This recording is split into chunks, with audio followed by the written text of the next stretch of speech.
I was really excited about this whole project because really wanted to make a full-length feature. Making an opening sequence is always quite hard, and it was quite a good experience to learn about how to open a film. I didn't have many ideas to begin with. I had a few stories, but nothing that could be sort of realistic. It was more sort of mega stories that you kind of sort of want a full-length feature you can't really sort of have the beginning of. But yeah, after Jared had his idea and expressed it to us, I think we all loved that one and used that one instead, which is good. Well, yeah, I think we worked really well together. Like, we were really, well, Jared was really organised with putting us all together in groups and sorting out job roles and whatnot, and we all knew our role really well. Like, being a sound director, you've got to learn quite a lot about the equipment you use and what angles you can, you do that kind of thing. So, yeah, it was interesting. We had a few little bits where it was a bit like iffy, but I think at the end of the day, like, we got sort of the job done. And yeah, I mean, I got along with all the people, and hopefully they liked me. We'll see. But yeah, I mean, it all depends on the end result, really. If the end result's good, then it usually means that we worked well together. So initial ideas to the brief were positive. I mean, I like the idea of being in a group and working together and cooperatively, whereas before I was sort of on my own or just with another person, and I could sort of take control of the whole project and know exactly which way it was going to go and how I wanted it to end up, whereas working within a group you sort of have to contribute but then still allow for other ideas from other people to come through. So that was a big aspect for me to look through and get over. My initial response to the project brief was I was glad, because I could see right away that we have a lot more flexibility with what we want to do, more flexibility with the time limit, also with ideas and stuff. We weren't held back with limitations like we have been in previous projects. The only one we had really was that we had to use the Z1, which I was up for anyway, because it's quite a good camera, it's got a good lens on it. So yeah, I was glad about that. We sort of we just dived straight in as soon as we got the brief. I had a script that I'd written a couple months before, and I thought, oh, we could use this. I didn't even know how to end it anyway, so it would just be an introduction. And I showed it to the others, and they liked it. Obviously, we made changes to it and whatnot. But yeah, we decided to go with that script. During pre-production, I think this is probably where the crew worked best together, because everyone sort of pitched in with research and decision making. Yeah, everyone. I mean, it was kind of difficult to adapt to your role. You're used to working on your own before this, but I think we did it quite well, considering everyone sort of stuck to what they were supposed to be doing, researched what they needed to research and all that. So yeah, I think the crew worked well during pre-production. I suppose on set, the key decisions would just be like, based on what the director wanted me to do. I was just following orders, really. When it came to post-production, making the sound, that's when my freedom came about. It was really fun. Just playing around with the keyboards and synthesizers and making some really odd sounds and putting them together. I guess, you really want to set a mood with the music. And with this particular thriller, psychological thriller, you kind of want to set a quite uneasy mood. And it's quite hard to do that when you're doing sound. You can always sort of do something to the beat and this, that and the other, but to do something off beat is quite difficult. But overcame it quite easily. Effectiveness of the group. It was good. I think we did work really well as a group. I think the fact that we were put into roles and we had sort of particular responsibilities was good. I think our director Jared took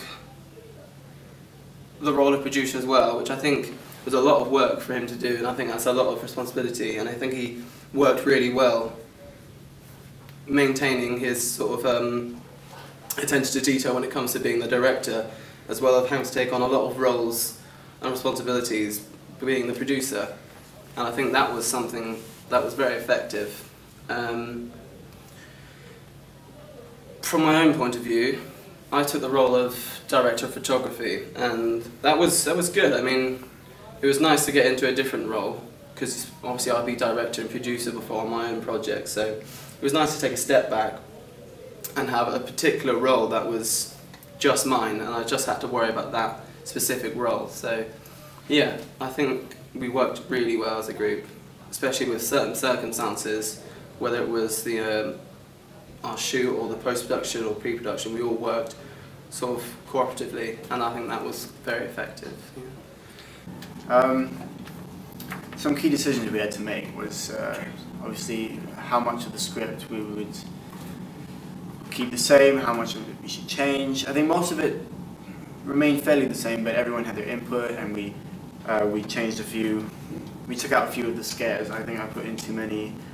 We added a bit of background to some of the characters, and that was good. I was happy about that.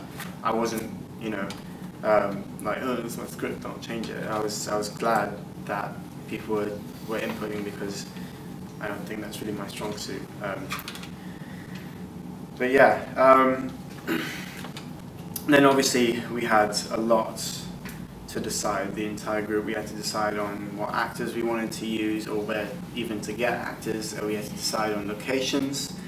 We had to decide how we wanted it filmed. What were we going for? We were going for like a noir sort of thing, or like a modern, fast cut, shallow focus type film, or so yeah, we had to decide on stuff like that. We had to discuss the schedule. We had to figure out when all the crew was free, or the cast was free, when the locations would be available, and when the equipment could be booked. So a lot of sort of phone calls were being made, and just trying to work out when everyone's available. Yeah, we also had to decide things about lighting. Did we want natural lighting, or did we want to use our own lights, or did we want to mix it up a little bit? Yeah, all sorts of decisions like that. So yeah, the general storyline didn't change. Just a few obstacles in the way, just with actors and props and things like that, and time that we had. We had to cut a few things out. We had to change a few actors. And I think the first night's shooting was really good. It was really well organised and everything. The second night's shooting was just as good, but we were lacking in things, and then in actors.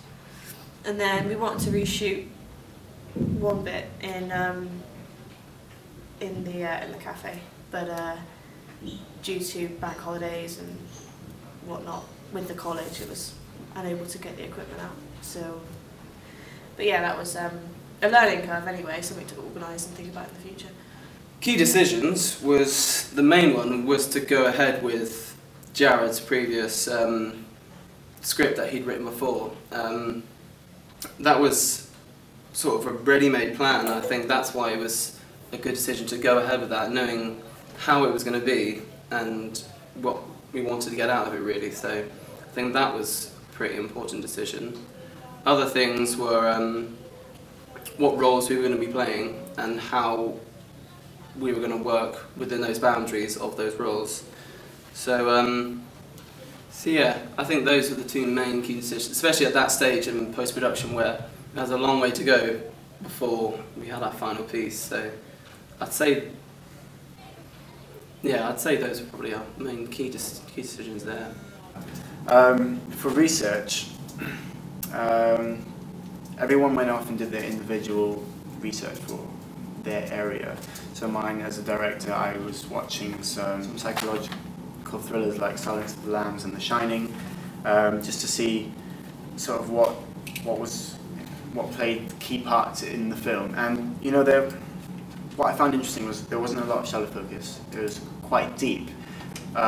So basically, in order to hide what they didn't want to be hidden, in order to hide what they wanted to be hidden, instead of making it shallow focus so that the background was out of depth, they used lighting, so it was just, there were shadows in the background and only the main subject was lit really well. And so that was like what I wanted to do. I was like, oh, okay, let's do some cool things with lighting and play around with that. So yeah, I also noticed the movement a little bit in films like that. They use a lot of Steadicam, a lot of sort of gliding through corridors and stuff. The way things were framed was angular, but like it wasn't perfect. It was always slightly tilted or something. And I wanted to incorporate that into the film as well. Other research I did obviously was into finding locations. I had to get on Google, got up a list of cafes, like 12 of them, and just rang all of them into one of them so that they would meet with me and discuss whether we could film or not. Me and Tom and some people, we were looking at Google Street View, and we were just roaming around Muttley on Google Street View, seeing where we could film our car park scene and our driving scene, which saved us, having to go up there. So that's how we did that, and that's on the blog as well. You can see the pictures we took from there. So yeah, we just did a lot of research like that. Obviously, we made a lot of phone calls to everyone we knew. Can you please act for us? It was difficult because we had such like a hectic, 3 days of filming in a row, and 2 of them, were quite late at night because we needed it to be dark, and so it was quite difficult to find people, but we did manage in the end. When it came to the evolution of the project and the research as a whole, I've always been a big fan of the saying, a camel is a horse designed by a committee. And I think the fact that this idea was Jared's and it was a solid idea, I really didn't want to do too much to it and to change it, because it would dilute the idea and sort of water it down and almost change too many things. Then it's sort of a very confused piece of work at the end. So from my point of view, it's important to sort of have this idea and to run with it and to make sure we stick to the original concept of the piece. Artistically we can change things obviously, but it was important that we didn't sort of affect it too much, So I think that was one of the main points there. We planned for the film to evolve. I'm actually now, speaking in hindsight, I'm quite surprised how on track we stayed really with the whole thing from script to post. It's gone pretty smoothly, but we had safety precautions just in case anything would change. I sent the script to everyone so that they could read it. I sent the storyboard so that they could have a look at it, so that when we were on location, people knew what was going on and they could just say, you know what, I know what you did in the storyboard, but what if we just tried this? It might have an interesting approach, a different angle. So, that way there wasn't any confusion on location.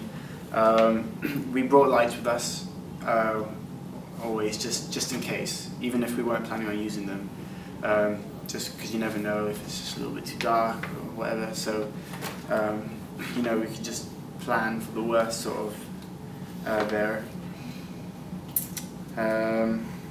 Yeah, we also recorded sound through a microphone on the camera, even though we were doing separate sounds. So just in case some of the sounds didn't come out right or anything, we would always have something to fall back on. I think effectiveness, I think we all work really well on set. And with everyone that is, especially in the first year of uni, you always have room for improvement. Mine personally will probably be a bit more like, probably attendance, a bit more cooperation with other members of the group and stuff like that. Like, I don't think, I think we all worked quite well. But it's probably it's the first time really, barring the mini project we had before, that we've worked together as a crew, like a proper crew. We've all had job roles and stuff, so it will be difficult because deep down, the person who perhaps could be like the editor wanted to be the producer, or the person who wanted to be the cameraman wanted to be the director. You're never gonna decide what kind of job role you go for. It's just given to you, and like that kind of mentality puts a slight sour mark on the crew. But all together, we all work quite well together. It's all like nice and happy smiles all the time, a laugh, so it's good. On the days of production, some of the key decisions were really about lighting. The fact that we couldn't use our own lighting because of technical difficulties. We had to use street lights and lamps and things like that from within the environment, which I actually think works really well, and it sort of adds up to the aesthetic a lot. I mean, it feels a lot more real and a lot more dark and ominous when you see it back. And sort of the orange tint you get off those tungsten lights on the side of the car park really do add a nice aesthetic quality to the piece. So I think that was a key decision, but kind of an accident that worked out quite well. So I think that was quite effective. Another one of the key decisions was working around the continuity. Because we were working on 2 different days, first day was obviously we'd set up and this would be our set for the day. Next day we'd come back, and because we're working in a public environment, there's different cars there, the lighting's slightly different, we're missing another cast member. So key decisions there were moving around our own ideas of how we were going to shoot it and adapting it to affect the continuity to make sure it goes a lot more smoother and makes much more sense. Technical considerations, we had to consider the fact that we're shooting on location outside, so the lighting couldn't be plugged in, the camera couldn't be plugged in, everything had to be battery powered, stuff like that, so we had to take that into consideration. We had to consider the fact that the script had quite a bit of After Effects editing in it, and I was discussing with James, you know, do you think we can do this, do you think we can do that, and he would be like, yeah, if we couldn't, he'd just be like, no, just don't even go there. So yeah, we had to, you know, consider that a little bit. Key decisions about that, you know, we decided to take out some of the editing because maybe not necessarily because we can do it, but because it wasn't relevant enough to the film to be worth doing. Like it wouldn't have made a difference to the final project, and it's just taking time and effort. So yeah. We tried to experiment with different angles of sound coming from different parts of the scene. For instance, there's a scene in the car where you obviously don't see me, but I'm actually in the back seat of the car, trying to record sort of everything at once in a circular motion, and it was kind of hard, especially being cramped up in a car, like tiny seat. But yeah, there's not really much experimenting, just sort of general recording. And then when it came to post-production, it was just experimenting with different sounds, really, different techniques on Logic, and trying to figure out the oddest sound you can put to a bit of music and, you know, creepy people out. Okay, attention to detail. Being the DOP, I was in charge of the camera, and it was actually a key decision in the pre-production, I think, where we decided to use the Steadicam. Steadicam was something we were inducted on relatively early on in the production, and in my opinion it was something I was a bit wary of using, since we were told you would need a few days to really get to grips with it and get, you know, familiar with it. But we used it anyhow, and we went with it, and it was very, you know, effective in the way it was used. I mean, personally I found it a bit of a struggle initially, because I was kind of out of my comfort zone. I'm more used to just sticking a camera on a tripod and sort of filming. So having this attached to my body was something quite unfamiliar. Initially I was quite shaky, and you can see that in some of the earlier shots in the film. But as I moved in and got more comfortable, I think it's quite evident that it's a lot smoother within the actual piece, and that changed, so that was nice. But one of the main things I had to really concentrate was moving with the camera. Initially I was sort of just trying to control it as if I would a normal camera, and then you realise that's just not something that's possible. So once you start moving with the camera and actually flowing with it a lot more, it becomes a lot easier to use, and the effect is much more professional. So I think that was something I really had to pay attention to and really focus on if we wanted to get the best quality possible. And I think overall, I think we did. I mean, it's a learning curve for anyone when they've not really used that equipment, so I think we did okay. Yeah. When when we went into production, this is when I suppose the crew was tested a little bit. We all had to be incredibly organised, and we all had to work together. That was, you know, that's sometimes quite difficult. But it may not have always been perfect or the smoothest, sort of like a linked chain, but it worked. Like, I mean, in the end we got it done. Everyone pitched in a little bit, so we did get the project finished. There wasn't any conflict, which is the main thing. You know, everyone, if someone had an idea, it was listened to, it was considered, it was often interpreted into the film in some way or another. So there wasn't any conflict amongst the crew, which was, you know, which was great, and everyone was pitching in. You know, like even James says he would be on set when we were filming, and he would say, oh, you know, the transition from this shot to that shot in editing might not look so great. You know, it might be a bit of a jump, so we could move the camera a little bit and stuff like that. Yeah, and Tom was always, because he had the camera, obviously he could see what was going on. So I would say, can we go from here? Can we get this shot? And most of the time it would be like, oh, yeah, it would work out, but then there was times when he'd just be like, it's not looking good, and we'd just move it on his own, which was fine. I trusted him to do that, and it worked really well. So yeah, the crew, you know, is a bit iffy on some point, but mostly it was really good. So I think the first thing we really worried about was how effective this idea would be in the real world, actually trying to shoot it, and whether these things were possible. So I think it was quite a simplistic idea, and it was all pretty much doable, and everyone had their own input, so it was quite a simple, I think, initial attempt at research and the post-production. So yeah, evolution though, I don't think it's changed too much from the original idea. Key decisions, again, the lights, we couldn't plug them in outside, so we decided to use natural lighting and stuff, which affected the way we positioned them. It was good. We had to really think, where do we want the characters, where do we want the car, and stuff like that, so that, you know, we were really thinking about really specific detail where we wanted things, so that the light would be perfect for it. We made sure that nothing could go wrong. We always had someone paying attention to like the little details, continuity.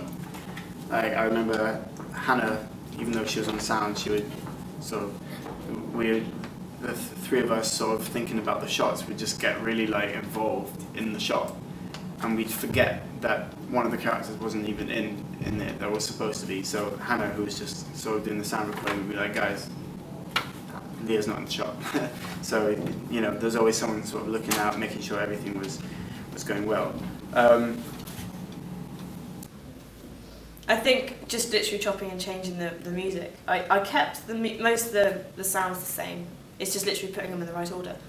So organising that, which was it's a bit of a pain really, but once you see the final edit and you sort of you put it all into a sequence and then suddenly it fits. It's quite like an experience really. It's a good feeling at the end of it.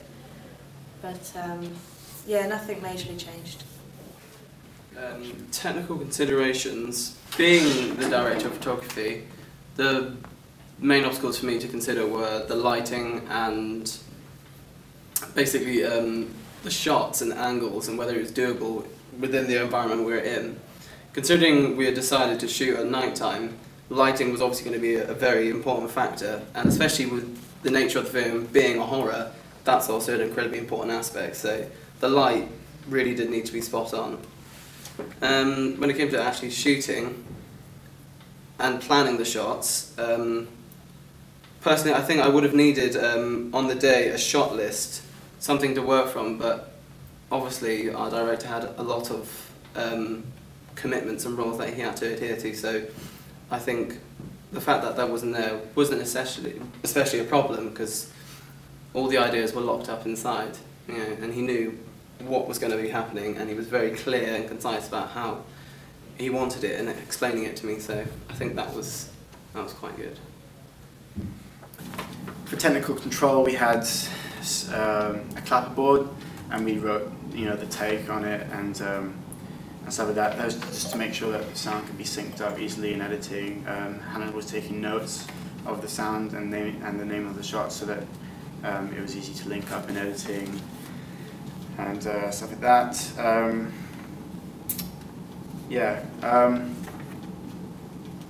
So yeah, all in all, the shoots went quite well. The team was quite efficient. The first 2 nights especially went quite well. We stuck to the schedule. We finished on time. People arrived on time mostly, and we were just able to really, I don't know, it just went the way we planned, which was good. The cafe shoot was a little bit different. We went overtime because one of the shots was just so much going on at once. I'll try and describe it a little bit. We had the actress had to move, right, in a certain path that we planned and we blocked. Then the camera op, which was James at the time, he had to move in a certain pattern that corresponded around the actress. And then we had someone who had to press play on the laptop for the TV to turn on, and then that was Jake who was doing that, and he had to back out through all these chairs and tables, and then at a specific time he had to turn off the light. And then when he did that, that's when lighting that we were using came into effect. So I was holding the light, and while the actress and the camera were working around each other, I also had to move the light so that it would, when they were moving, the light would still be on them. And it was a bit of a nightmare, and it took longer than we were expecting. So we went a little bit over time, and because of that, I wasn't so happy with the shot. In fact, we were supposed to reshoot it because, I mean, it could work, but it lingered for about 2 seconds too long on one of the actresses, and 2 seconds is quite a long time when it comes to film and stuff like that. So we were going to reshoot, but I messed up with the rebooking of the equipment, so we weren't able to do that. I think everything was quite well organised. The only thing my fear was just running out of batteries for the Zoom, but there was nothing we changed, particularly, especially to do with the sound. It's literally just, like I said, just experimenting with the angles of the microphone and stuff like that. But nothing, I don't think anything changed much. That we had to sort of stop and think, oh God, we've got to sort it out. It was fine.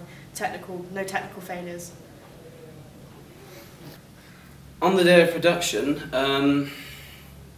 it's a tricky one really, because again, because of the nature of the film, we were shooting at night, and we were working with children, so there was a limited amount of time we could actually film. So once we arrived, we sort of had to wait until 10 o'clock before we had the right darkness in the sky, obviously, for us to begin filming.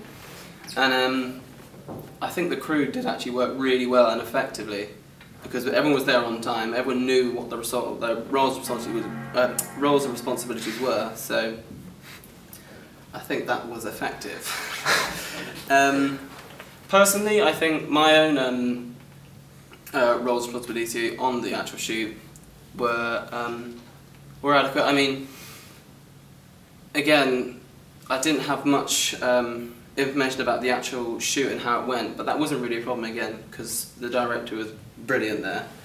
I think we all worked really well together. We talked to each other and offered a lot of input, and I think that was the main thing. The input was listened to. So on the actual day, I worked pretty closely with the director, patching through each shot and blocking where I was supposed to be, where the actor was supposed to be, and that worked really smoothly, even though we had such a small time restraint, really.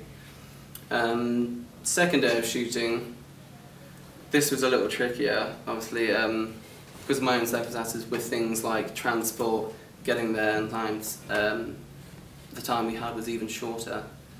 But I think we worked incredibly well actually, under the circumstances, lacking certain members and things, but I think it went quite smoothly. I saw the footage. I was really excited to get into the sound studio and start making a soundtrack, because it was quite sort of, once a rough cut was put together, it was quite obvious what kind of film it was going to be, and I knew exactly in my head what I wanted. I had a bit of a creator's block when I was making the soundtrack, because I started off making this quite deep and dark kind of mystical thing, and was told by a few people that it was like we were in space, and I thought that's not really what we were going for. So I changed it to a bit more creepy, creepier, more like sort of high-pitched noises and noise of the typical noise would be a glass being whirled by a finger. That noise, that whirring noise, being that distorted as well. That's one of the main noises. But yeah, so I was quite excited. But yeah, the footage was good. Technical control, basically, this goes hand in hand with continuity, because I had to really focus on the framing and sort of the shots, basically, because when we were missing certain cast members, we had to sort of frame it slightly different than what we would have liked, especially when there's supposed to be someone in the back of the car and they're no longer there. Another problem was realising quite how cumbersome the piece of equipment was, especially when we wanted to do close-up shots within the car. So trying to have that sort of equipment clung to your chest in such a confined area was very difficult. So finding a way to get around that was quite tricky, but I think we managed that quite well. So, yeah. The attention to detail would be the wind noise coming from the things, and the general atmospheric noise. I mean, we had to stop a few times because of certain people shouting outside flats and car alarms going off, things like that, and we really wanted to stick down on the continuity of the film, so obviously we needed to you know, sort everything out. I think when it came to backing up, it's just like, you know, remembering the extra batteries and things like that, and just in case any of my sounds didn't come out right, I put an extra microphone on the actual camera itself, just to pick up, not a very strong one, but just to pick up sound, just in case we've lost any sound. And when Jared wasn't like directing us around or shooting anything, I'd put a bit of wild track and, you know, and things like that, just to have a little bit more, just in case, you know, just for those in-between shots. I think the shoot actually went really well. I think it was organised very clearly and concisely. I think everyone knew what they were supposed to do when they arrived, and everything was set up perfectly. So I think the actual day of shooting, a few days of shooting, went really well, quite smoothly. Obviously we were sort of struggling with time and things like that, and also finding a space to work in where we weren't going to be bothering anyone, which was obviously a problem when working with Jake, considering, you know, they've got customers coming in and out constantly, which would obviously disrupt audio and things like that. So, but that aside, I think we worked very effectively as a group.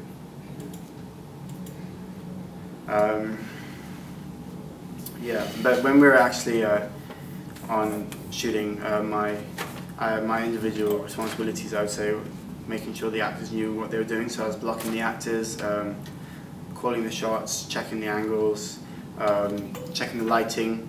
I'm saying action.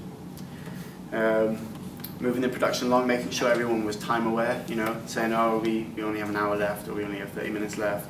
And making sure that everyone's sort of suggestions were incorporated, making sure the cast and crew were happy as well, because sometimes people don't have anything to do and it gets a little boring. Yeah.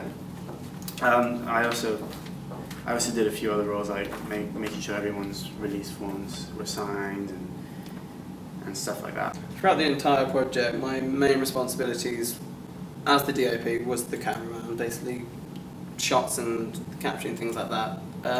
Outside of the main shoot, especially in post-production, I was more of a consultant, someone that was there to refer to or get input from, whether it was needed, regarding anything that was done on the day, shooting-wise.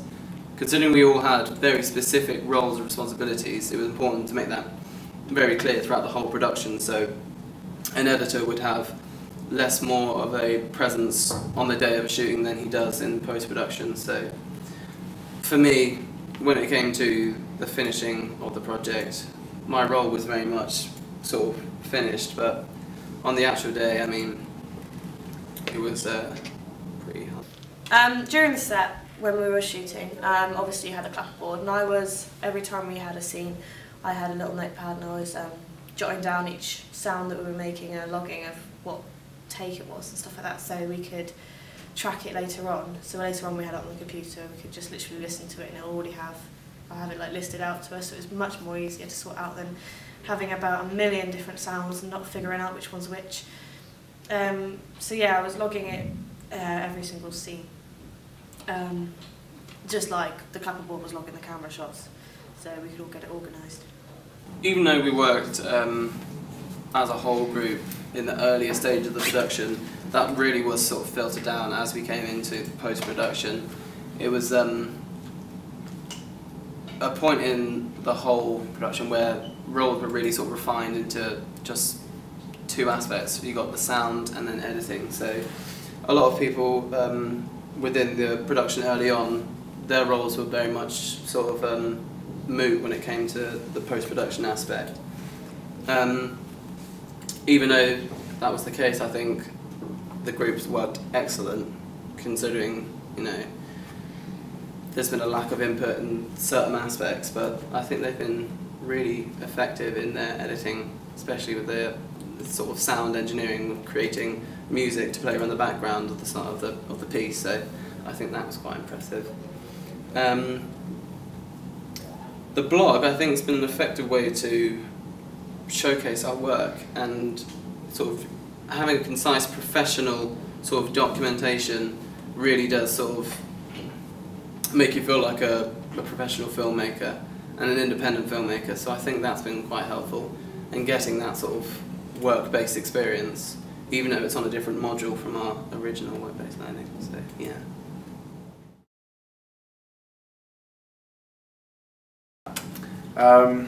In post-production, this is where I could sort of step back a little bit and take a breather, because it's more James and Hannah's area doing the editing and the sound. But I would hang around. I would check in like every couple of days or whatever, just to make sure that everything was going smoothly. But I didn't have to do that much at first. I'd come in, I'd watch it and be like, oh yeah, that looks good. And then I'd just go again, because it did look good and it sounded good.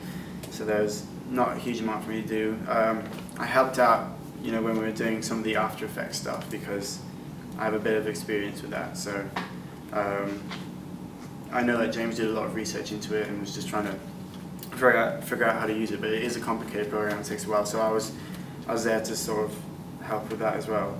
I'm really happy with the way it looks, and yeah, and I'm really glad that I'm able to sort of just trust James and Hannah and to do it. Even Tom and Jake would come back and give their suggestions for the film as well. So in post-production, even though some of the jobs are sort of dispersed and not needed as much anymore, everyone was still contributing to the film, and it's good to know that everyone hasn't given up on the project just because their job is done. Yeah, so all in all, this has been a big project for everyone. There's probably certainly the highest budget we've ever used, the most organisation that's ever been required of us. But and a lot of people told us, this is a really heavy project. This is going to be difficult. But we just decided to do it anyway, and I'm glad we did, because we learned so much, and I think it looks good.